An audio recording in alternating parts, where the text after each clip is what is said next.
He used my credit card to book a $180,000 honeymoon trip with his mistress. Then he teamed up with her to destroy 3 years' worth of my artwork, branded me as a mentally unstable woman, and forced me to lose my job, my home, and my reputation. When everyone told me to lose gracefully, I laid out the bank statements, surveillance footage, and handwriting analyses one by one and tore their carefully crafted lies apart in public. I had just finished designing the engagement party invitations, pink cardstock, gold lettering. It read, Mr. Ethan Miller and Ms. Avery Walker cordially invite you to witness our happiness. The date was the 15th of next month. The venue was a downtown hotel. I clicked print. Instead, a pop-up window appeared on my screen, mailbox full. That's when I remembered. This email account was shared with Ethan. Shared was a polite way to put it. I had registered it back in college later. He kept saying, it's more convenient for work files. So I gave him the password. I opened the inbox, planning to delete a few old emails, and then I saw it. Subject: Trip confirmation, Maldives Anantara over water villa honeymoon package. Dates: 20th, 26th of next month. Travelers: Ethan Miller, Lily Carter. Notes: couple's honeymoon surprise package. Payment method: credit card ending in 087. Total charged: $180,000. I stared at the screen for a full minute. Ethan Miller, my fiancé. We were getting married next month. Lily Carter, who was she? The email listed her role as client representative, card ending in 087. My primary credit card, the one Ethan carried in his wallet, he'd said. It's easier for booking restaurants and hotels, and the 20th of next month, 5 days after our wedding, I did 3 things. First, I checked the credit card statements for the past 6 months. March 12th, Skyview Restaurant, 3900, Ethan had said. Dinner with a client. May 6th, Banyan Springs Resort, 12000, he'd said. Business trip. Meetings all day. July 18th, 3 days ago. The $180,000 honeymoon package. Second, I called the bank. Mr. Miller has been using this card quite frequently over the past 6 months, the representative said. Would you like us to email you a detailed statement? Yes, I said. Third, I sat at my desk, and I didn't cry. I opened my phone gallery and scrolled to photos from 3 months ago. That day, we were picking out wedding rings. Ethan had held my hand and said, Avery, I'll give you the best life. Now I understood. The best life he meant was using my money to take another woman to the Maldives. He didn't even cheat on me with his own money. That night, Ethan came home at 10. He was humming as he walked in, tossing his keys onto the entry cabinet. The one I'd spent weeks hunting down across 3 furniture stores. Baby, I'm home. He leaned in to kiss me. I stepped back. What's wrong? He frowned. Work again? I told you painting isn't going to make real money. You should come help at my company sooner rather than later. Who is Lily Carter? I asked. His expression froze, just for a second. Then he smiled. A client, he said easily. How do you know her? I took out the printed itinerary and placed it on the coffee table. Pink paper, under warm yellow lighting. It looked like a cruel joke. Ethan picked it up, glanced at it for 3 seconds, and smiled even wider. Oh, this. He laughed. Lily's an important client. She and her husband are going on a honeymoon and asked me to help book it. I used your card because my credit limit wasn't enough. I'll transfer the money back later. He said it so smoothly, like he'd rehearsed it. Clients need you to book a $180,000 over water villa? I asked. They need their name listed next to yours? They need the trip scheduled 5 days after our wedding? Avery, his voice rose suddenly. Can you stop being so paranoid? We're about to get married. Do you really think this is appropriate? Then what about the house? I asked. He froze. I stood up and walked into the study. From the safe, I took out a folder. This house. We bought it together. Well, that's not entirely accurate. We bought it together, but I paid for 90% of it. The total price was $900,000. The down payment was to $700,000. My parents gave me $180,000. Their entire life savings. I put in $60,000 of my own money. 3 years of freelance illustration work, countless late nights. Ethan contributed $30,000. Both our names were on the deed. He'd said, this is our home. I want to spend my whole life here with you. Now, in that same living room, he stood across from me, without a trace of guilt on his face. So, he said, what are you trying to do? Calculate every dollar with me now? He scoffed. Avery, I didn't know you were this materialistic. I looked at him and suddenly felt like I was staring at a stranger. This man, the man I'd loved for 3 years, the man I planned to spend my life with, was now telling me, with absolute confidence, that him using my money to take another woman on a honeymoon was somehow my problem. So betrayal wasn't an accident. It was a plan. 3 days later, the doorbell rang. I checked the peephole. Ethan stood there, and beside him, a woman. She was young, maybe 25 or 26, at least 5 years younger than me. Long hair, perfect makeup. She wore a champagne-colored dress I'd seen in a magazine just last week. The price tag alone was equivalent to 2 months of my illustration fees. I opened the door. Avery, Ethan said first, his tone businesslike. We need to talk. He walked straight and no shoes off. The woman followed him, her heels clicking against the floor I'd just mopped last month. I'm Lily, she said, smiling as she extended her hand. I've heard so much about you. I didn't take it. We sat in the living room. Ethan took the main sofa, the seat my father usually sat in. Lily sat right beside him, naturally, their shoulders almost touching. Avery, Lily said softly, I know this is hard for you, but Ethan and I truly love each other. She paused, then added gently, I hope you can exit this situation with dignity. Dignity? That word again. The first time today was when my mother called and said, Don't make a scene, sweetheart. It's not dignified. What does that mean? I asked Ethan. He cleared his throat. I'll be living in the house, he said. I'll pay you back your share of the down payment slowly. As for the company's shares, just sign the transfer agreement. You don't understand business anyway. They're useless to you. I stared at him, waiting for him to laugh, to say it was a joke. He didn't. Lily stood up and wandered around the room, running her fingers over my display shelves. These are nice, she said, but they don't really suit someone young. Then she accidentally knocked over a box on the bookshelf. It hit the floor. The lid flew open. My manuscript spilled out, the complete original artwork for my next picture book, over 200 pages. 3 years of work. The publisher had already paid a $75,000 advance. The final deadline was next month. And then Lily knocked over the glass of water beside her. The entire cup poured onto the manuscripts. Oops, she gasped, covering her mouth. Her eyes showed no remorse at all. I'm so sorry, Avery. I really didn't mean to. Ink bled across the pages. Lines melted into blurry stains. The paper stuck together. Trying to separate them would tear them apart. It's just paper, Ethan said, not even looking. You can redraw it. Lily leaned down close to me. So close that only I could hear her. Avery, she whispered, people like you are meant to grow old alone. Stop struggling. It's embarrassing. Then they left. I knelt on the floor, trying to save the manuscripts page by page, but the water had already soaked through. The ink was gone. 3 years of my life turned into a pile of ruined paper. I sat there until night fell. They didn't come to break up with me. They came to tell me they were taking everything. Things spiraled fast after that. The next day, I received a lawyer's letter. Ethan had applied for a property preservation order, requesting that the house be frozen to prevent malicious asset transfer. On the third day, my boss called me into his office. Avery, he said awkwardly, rubbing his hands, Lily's father is our company's largest client. He's requested a change in liaison. What does that mean? I asked. It means, he said, avoiding my eyes, the picture book series you're responsible for will be reassigned. Will compensate according to the contract, of course. The contract states triple compensation for unjustified replacement, I said calmly. His expression shifted. Well, the company is in a difficult position. How about you take a paid leave for now? Get some rest. When I returned to my desk, my computer wouldn't log in. IT hesitated before saying, Management asked us to temporarily suspend your account. On the fourth day, messages appeared in the company group chat. Anonymous, I heard Avery had an emotional breakdown and smashed things at the office. Anonymous, pre-wedding anxiety maybe? Pretty scary. Anonymous. Better stay away from women like that. HR called me into a meeting room and slid a document across the table. Employee psychological assessment consent form. We need to ensure employees' mental health before allowing them to continue working, she said politely, avoiding my gaze. I called my mother, Avery. She sighed on the phone. I know you're suffering.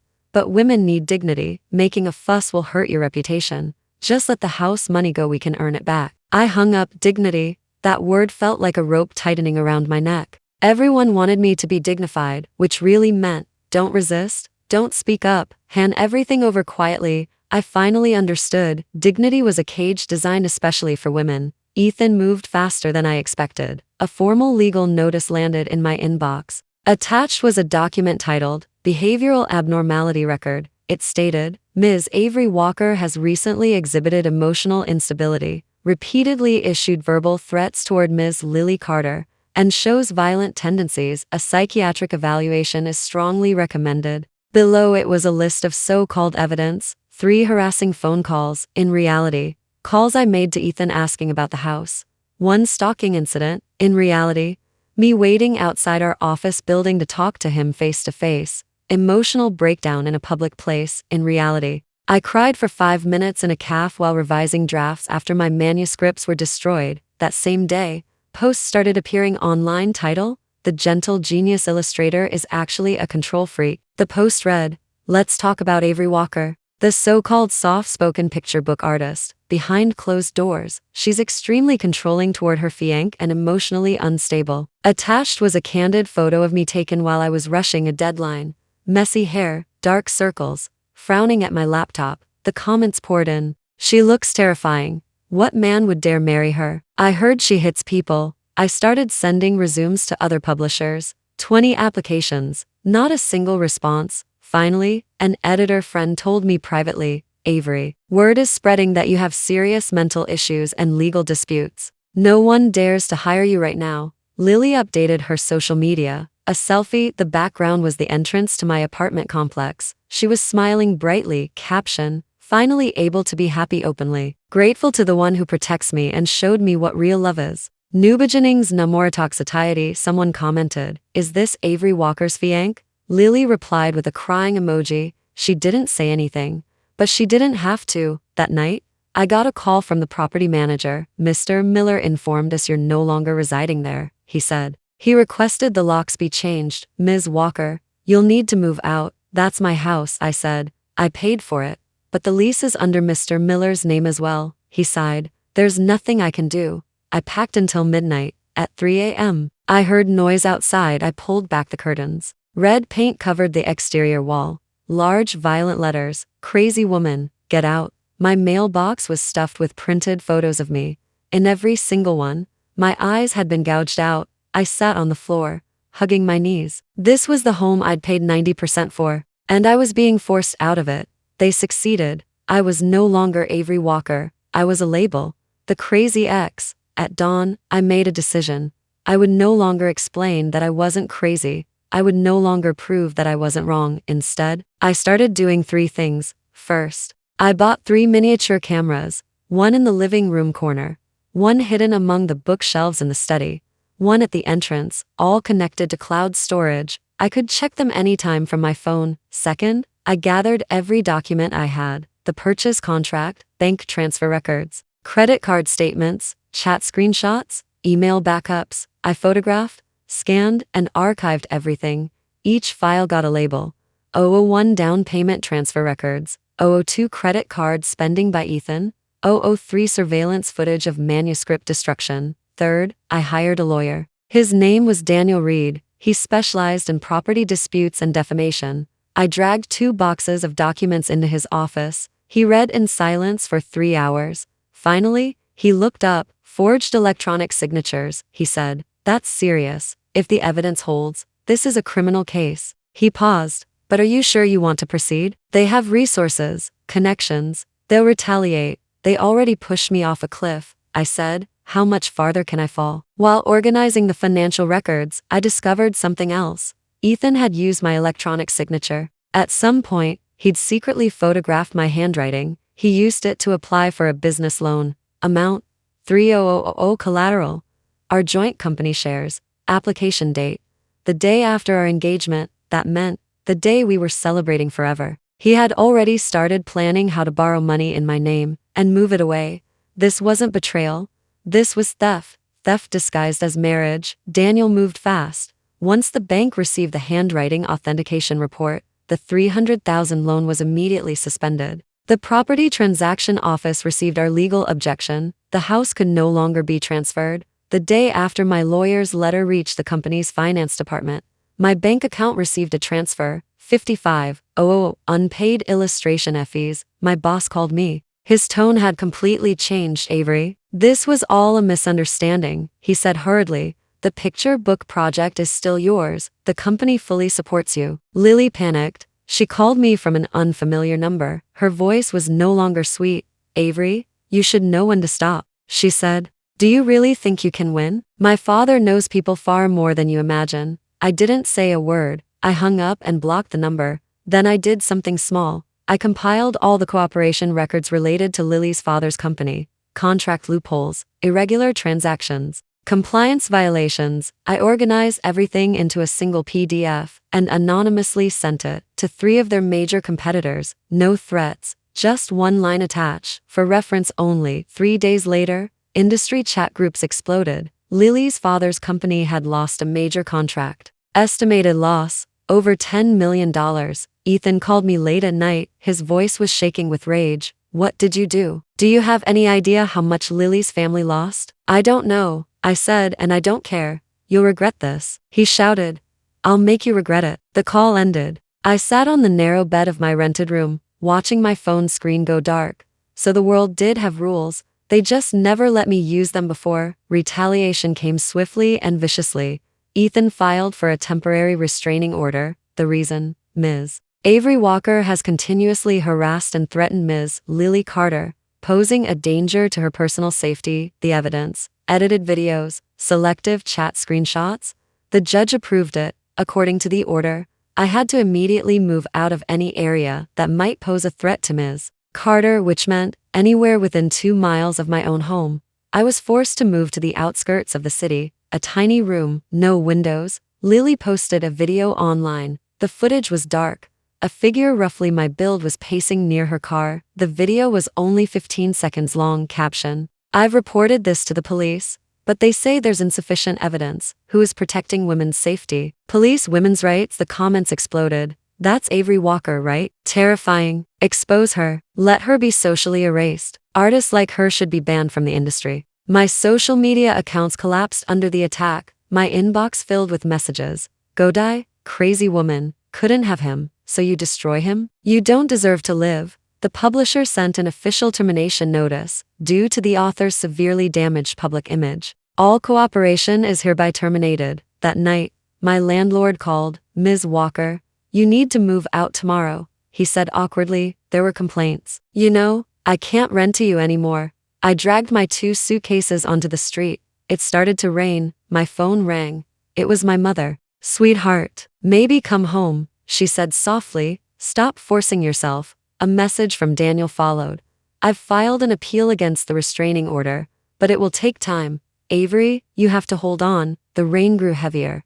I crouched on the sidewalk, burying my face in my knees. True despair isn't losing a battle. It's turning around and realizing there's no one behind you. Even the people who love you are asking you to surrender. I lay in that windowless room for 3 days, didn't eat, didn't drink, just stared at the ceiling. I thought, maybe my mother was right. Maybe I should give up. Take what little money I had left, go back to my hometown, tell everyone. It was my fault. I wasn't good enough. I wasn't gentle enough. I wasn't dignified enough. On the morning of the 4th day, my phone lit up with a news alert. Breaking news. Well-known picture book author Avery Walker suspected of mental illness, placed under restraining order for threatening others. The photo attached was my college graduation picture. I was 22, wearing a cap and gown, smiling brightly. The comments underneath, she looks normal. Who knew she was crazy? I heard she assaulted someone. How did a publisher ever work with her? I stared at that photo for a long time. That was the year I graduated, signed my first picture book contract, met Ethan. He'd said, Avery, you're the most talented girl I've ever met. Now I was 32. No home, no job, no reputation, no love. 10 years of my life turned into a joke. I got out of bed and turned on the shower. When the hot water hit my skin, I made a decision. I called Daniel. I want to do one last thing, I said. If I lose, I'll accept it. I'll leave this city and never come back. What are you planning? He asked. I'm going to make everything public. Every truth, completely. There was a pause. You're sure? Once it's public, there's no retreat. I don't have a retreat anymore. I registered a new account. Username. The facts. Avery Walker. No profile picture, no bio, just a pinned statement. All content below is supported by original evidence and subject to forensic verification. I will not accuse or dramatize. I will present facts only. Please judge for yourself. Post 1. Timeline, a simple table. March 15, 2022. Ethan Miller and Avery Walker engaged. 04/02/2022. Ethan Miller first used Avery's credit card for Lily Carter Skyview Restaurant, $3,900. 05/10/2022. Ethan Miller forged Avery's electronic signature to apply for a $300,000 business loan. January 12, 2023. Lily Carter destroyed Avery's original manuscripts. Full surveillance footage attached. 02/01/2023. Avery Walker forced into psychological evaluation, contract terminated, subjected to online harassment. Each entry included evidence, bank statements, signature authentication reports, surveillance footage. The video clearly showed Lily picking up the glass, looking around, then deliberately pouring the water over my manuscripts. She even smiled at Ethan off camera. Post 2. Financial records. I highlighted every transaction on the credit card. Restaurants, hotels, luxury purchases, and finally, the $180,000 honeymoon package. At the bottom, a total, $65,300 spent on Lily Carter. Post 3. The video truth. I uploaded the full version of Lily's so-called harassment video, 5 minutes long. It showed Lily setting up her phone, adjusting the angle, then rehearsing. Does this look real enough? Should I cry harder this time? A male voice off camera said, "That's enough, post it." It was Ethan. I didn't write a long essay. I didn't say I'm miserable. I didn't curse them. I wrote one sentence. Above is the complete evidence set. Forensic report ID GD202302150007. Verification welcome. Then I turned off my phone. An hour later, I turned it back on. Followers 0, 10, 000. Shares on the first post 3, 200. Messages exploded. I didn't read a single one. 3 hours later, Avery Walker fax was trending. My phone started ringing unknown numbers, non-stop. Media outlets, publishers, editors. My former boss messaged, "Avery, everything before was a misunderstanding. We'll immediately restore the contract." An editor who once rejected me wrote, "Our publishing house wants to sign you exclusively. Terms are open." 6 hours later, the police released an official statement regarding recent online reports. The police have accepted a formal complaint and are investigating according to law. We urge the public not to spread unverified information. 8 hours later, public opinion flipped completely. Netizens started digging on their own. Lily Carter bought her degree. Her father's company evaded taxes. Investigation underway. Ethan Miller scammed money from a previous girlfriend, too. That manuscript was Avery's 3-year project. The publisher paid a $75,000 advance. Lily's account went private. Ethan's phone went dead. At 10 that night, Daniel called me. He couldn't hide his excitement. "Avery, do you see this? The restraining order has been revoked." He paused, then added, "And the bank decided to press charges. They're prosecuting Ethan for fraud." I sat on the bed in my tiny room. I couldn't see the city outside, but I knew night had fallen. "What's next?" I asked. Daniel smiled through the phone. "Next," he said, "it's our turn to attack." 3 days later, I received a call from an unfamiliar number. "Ms. Walker, this is Ethan Miller's father. Could we meet?" We met in a private room at a 5-star hotel. Ethan's father looked 10 years older than I remembered. This was the man I used to call Uncle Miller. He slid a check across the table. 5,000,000. "Avery," he said, voice low, "I'm apologizing on Ethan's behalf. He's young. He made mistakes. Take the money, withdraw the lawsuit, delete the posts, leave the city and start over. This is good for everyone." Lily was there too. She sat in the corner, no makeup, eyes swollen, no trace of the polished confidence she once had. "Avery," she said, her voice trembling, "I know I was wrong. Please, let us go. You still need to work in this industry. Burning bridges like this won't help you." Ethan sat across from me, head down, silent. I looked at the check. $5 million. Enough to buy a home anywhere. Enough to live comfortably for the rest of my life. 3 months ago, I might have taken it. Back then, I still believed in dignity, in compromise, in letting things go. But now I understood something. Some people don't deserve your dignity. When you step back once, they step forward 10 times, until your back hits the wall. "What if I don't?" I asked. Ethan's father's face hardened. Avery, he said slowly, I know every major publisher in your field. One word from me, and you'll never publish another book. Think carefully. I stood up and pushed the check back toward him. Mr. Miller, I said, dropping the honorific for the first time. From the moment I discovered Ethan's affair until now, I waited for one apology. Not for money, not for the house, for lying to me while claiming he loved me. Ethan finally looked up. His lips moved. No sound came out. I don't need it anymore, I said calmly. And your threat? I held up my phone. I recorded it. That can be submitted as additional evidence. I walked to the door, then turned back and said the line I'd prepared for weeks. If you like using the law as a weapon, then I'll see you in court. The trial lasted 2 months. Daniel Reed was surgical. Every piece of evidence was placed with precision. Strike 1. Forged signature. A forensic expert testified. The signature Avery Walker on the business loan contract has only a 30% similarity to the authentic handwriting. Multiple signs of tracing are present, Ethan admitted in court. I signed it. I thought we were getting married. There was no yours and mine. Strike 2. Malicious asset misappropriation. The bank provided full transaction records. 65. 300 charged to my credit card, all for Lily Carter. The judge asked, how do you intend to repay this amount? Ethan said, I will. When? The judge pressed. Ethan fell silent. Strike 3. Destruction of manuscripts. I presented the original manuscripts in court, water damage, sealed in clear evidence bags. A valuation expert testified. These manuscripts are the core of a picture book series. Estimated market value exceeds $1.5 million. The surveillance footage played again, this time on the courtroom's large screen. Everyone saw it clearly. Lily deliberately pouring the water. Strike 4. Defamation and online harassment. A technical expert demonstrated. All anonymous defamatory posts trace back to IP addresses registered to Ethan's company servers. The original edited videos were found in Lily's cloud storage, created before her alleged harassment incident. Strike 5. Perjury. Lily broke down. The judge asked her directly, was the harassment video staged? She tried to deny it, then collapsed. Yes, she cried. Ethan told me to do it. He said Avery would be scared into backing down. The courtroom erupted. Ethan's father stood up, then sank back into his seat. Verdict day. The judge spent 40 minutes reading the ruling. Key judgments. Full ownership of the property awarded to Avery Walker. Ethan Miller must vacate within 30 days.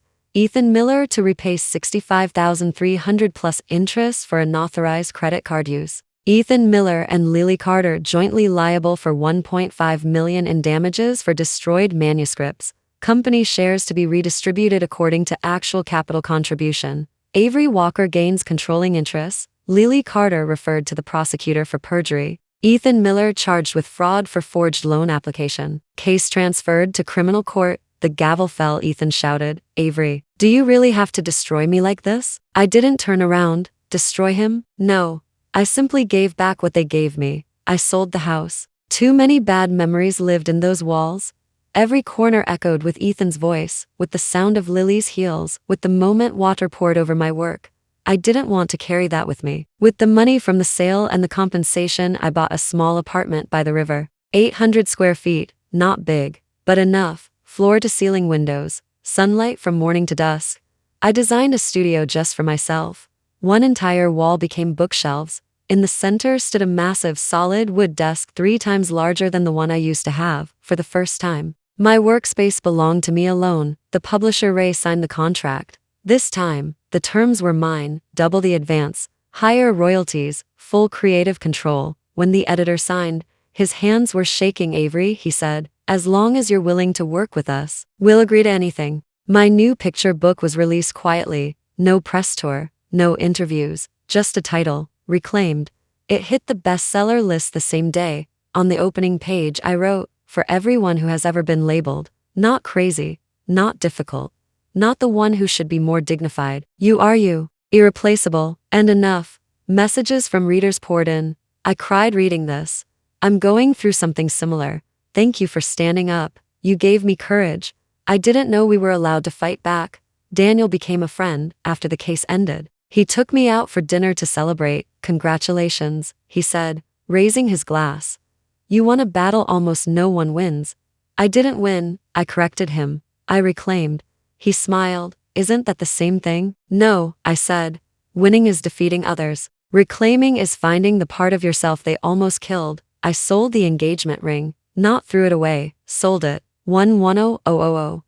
I donated every cent anonymously to a women's legal aid foundation. In the donation message, I wrote one sentence. May no woman ever have to prove she isn't insane just to be believed. This afternoon, I was painting in my new studio. Soft music played in the background. Fresh coffee steamed beside me. Sunlight stretched across the wooden floor. On the paper, a new story was taking shape. The protagonist was a small bird. Its wings had been clipped, feathers pulled out one by one, locked in a cage. Everyone told it, you can't fly anymore, accept it. But it didn't. It searched for its feathers one by one, glued them back with blood and tears, and finally shattered the cage, not flying out of revenge, but flying freely, lightly, for itself. My phone vibrated with a news alert. Former business rising star Ethan Miller sentenced to 3 years in prison for fraud. Socialite Lily Carter charged with perjury. Family company bankrupt. I glanced at it, then swiped it away. I kept painting. The bird's wings grew full. Its body lifted. Outside the window, a bird flew past. I put down my pen, walked to the window, and opened it. River wind rushed in, damp, clean, free. And finally I flew, with my own wings, in my own sky.